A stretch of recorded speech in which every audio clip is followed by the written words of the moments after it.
Hello everyone, Hyper here. With the new expansion, the slate is wiped clean, and once again we can make the choice of do we play Frost or do we play Unholy? Or in some cases you can play both.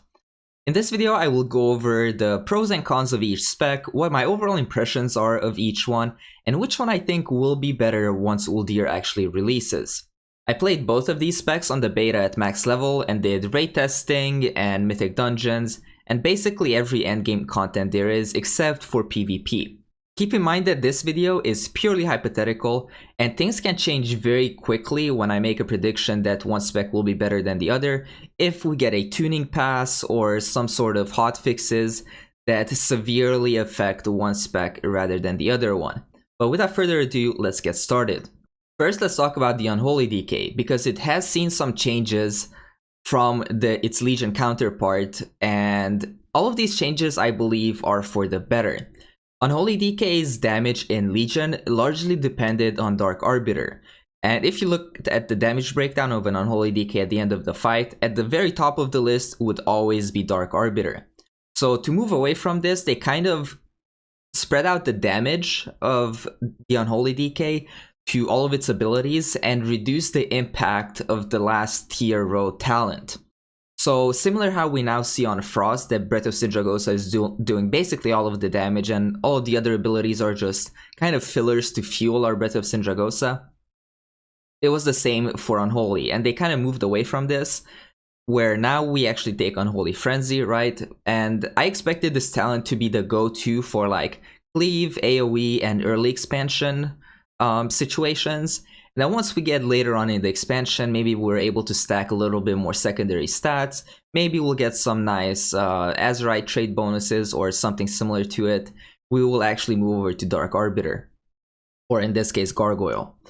But until then, with the Unholy Frenzy playstyle, Unholy DK does feel very similar to how it felt very early in Legion. If you played Unholy during Emerald Nightmare, Unholy DK now feels very similar with some improvements. Obviously, we now have a limited number of festering wounds that we can have on the target, where previously was 8 and now it's only 6.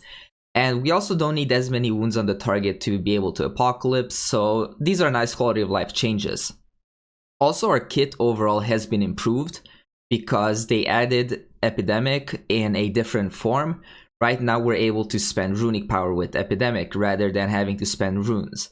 And that really changed the whole Unholy AoE dynamic, where previously it was very much about you have to ramp up and then slowly just spend those wounds and cleave to all of the targets. But now, if you know that there's a big pool coming up, you can actually have an insane amount of burst damage just by pooling some runic power before you run into the next pack. And similar on bosses, if you know that a large group of ads is about to spawn, you can also pull up your runic power to have that huge burst damage. As far as utility and defensives go, Unholy and Frost are pretty much on par. Movement is about the same. We have Death's Advance now instead of Wraith Walk as baseline. And honestly, I don't expect too many players to take Wraith Walk, especially early on in progress or early in the expansion, because you will need those defensive abilities that you can alternatively take in the rows. This is mostly due to our AMS being nerfed, and even though our IBF was slightly buffed, our AMS nerf and our overall survivability nerf due to the loss of the artifact weapon is pretty noticeable. So for Unholy, previously we had the passive AoE damage taken reduction, so just passive avoidance. And then for Frost, obviously, we had Mirror Ball, which allowed us to cheese a very, very large amount of debuffs by just dispelling them instantly, rather than having to deal with them. So with those gone, the survivability issues will most likely be a little bit more noticeable on the DK, but as long as you kind of play around it a little bit and play smarter than other melee classes who maybe have tools to get away with it, you should be quite alright. Where does Unholy excel? Currently, Unholy is very, very strong at cleaving, and any type of AoE situation Unholy is very strong at. The larger amount of targets you have, the better Unholy typically is, especially if you play the Epidemic build. For single target, I would probably place Unholy somewhere in the middle of the pack. But for AoE, it's definitely towards the top from what I've seen so far in testing. Secondly, let's talk about Frost Decay. This spec has also been reworked quite a bit with the addition of Cold Heart to the talent tree, the removal of Shattering Strikes, for example. Our whole talent tree was reworked. I have several videos on this on my channel. But the whole idea for Frost Decay right now is load as much damage into your Breath of Sindragosa as you can, because that is your most important ability. And the issue with this is that it makes the other two talents in the last tier essentially irrelevant. Because of this reason, I expect that either Breath of Sindragosa will be nerfed, which is the more probable version, and the other abilities will either be buffed to keep Frost Decay on par with other DPS, or they'll have some other way of making up for it. But they need a way to make the other two talents viable. And the easiest way is to just nerf Breath of Sindragosa. So for this reason, I'm pretty sure that Frost will receive some changes in the near future. If not, then that will be very good, and Frost Decay might actually do a very significant amount of damage. But keep in mind that on the beta, you will not have access to the legendaries that you have on live. So once BFA launches and you level up to 120, once you pass the level 116 mark, your legendaries will become deactivated. So this means that a lot of those benefits that kind of synergize together, like double Cold Heart and Breath of Sindragosa with the bracers, will lose its value. So even if Breath of Sindragosa doesn't get nerfed, it will be indirectly nerfed by the loss of these legendaries.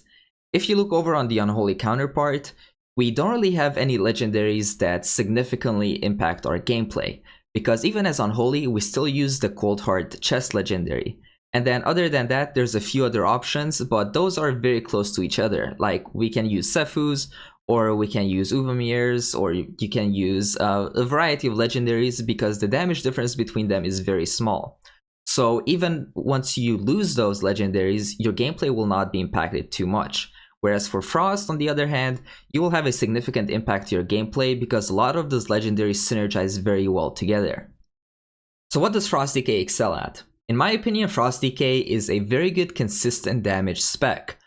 And what I mean by that is that Frost Decays tend to not burst very high. So on their opener, you can see like Fire Mages and classes like Demon Hunters who have long cooldowns jump up very high on the meter, but then their damage slowly decays until their cooldowns are back up, then they jump back up again. Frost Decay is the opposite of that. We burst a little bit, obviously, because we have potions and heroism or bloodlust or whatever, but then we only fall back a tiny bit, and we're able to maintain that damage basically throughout the fight. And with this new Breath of Sindragosa build, that changed quite a bit because our damage is very front-loaded with Breath of Sindragosa, and then between your first and second breath, your damage falls off quite a bit. But I expect that this will not be the case in BFA, and our damage will be more sustained. So depending on the build you go with, Frost Decay also has pretty good AoE tools. Now that we have Frost Sight, we can take Glacial Advance because it spends runic power. And then in the last row, we have kind of two other talent options. Most likely either Obliteration or Ice Cap will be better in BFA for AoE situations and dungeons, but if Breath of Sindragosa remains doing insane amounts of damage, then that might be the go-to. But for now, if I will just be assuming that Obliteration will be better, that also smooths out our AoE rotation quite a bit, and makes Frost Decay in dungeons very easy to play, but it will still not be one of those specs that has very high burst cooldowns. Rather, we will just kind of be doing sustained damage and not insane numbers throughout the run. Now for the final verdict. Do I think Unholy or Frost will be better once Uldir actually launches? If everything stays the same as it is right now, I believe that Unholy DK will be slightly better once Uldir launches. This is mostly because of its very extensive toolkit, both on AoE and on single target. I expect that it will be a little bit closer, but on AoE especially, I feel like Unholy will pull a pretty good amount ahead of Frost. Now obviously, like I said before, this can be changed basically at any point if an Azurite trait becomes overtuned for Frost, or if they do a tuning pass to kind of tone down Unholy or tone up Frost, then all of these predictions can be completely tossed on their head. However, by fight design and the way I saw Uldir actually play out, I did raid testing for all of the bosses, it really seems that they suit Unholy very well.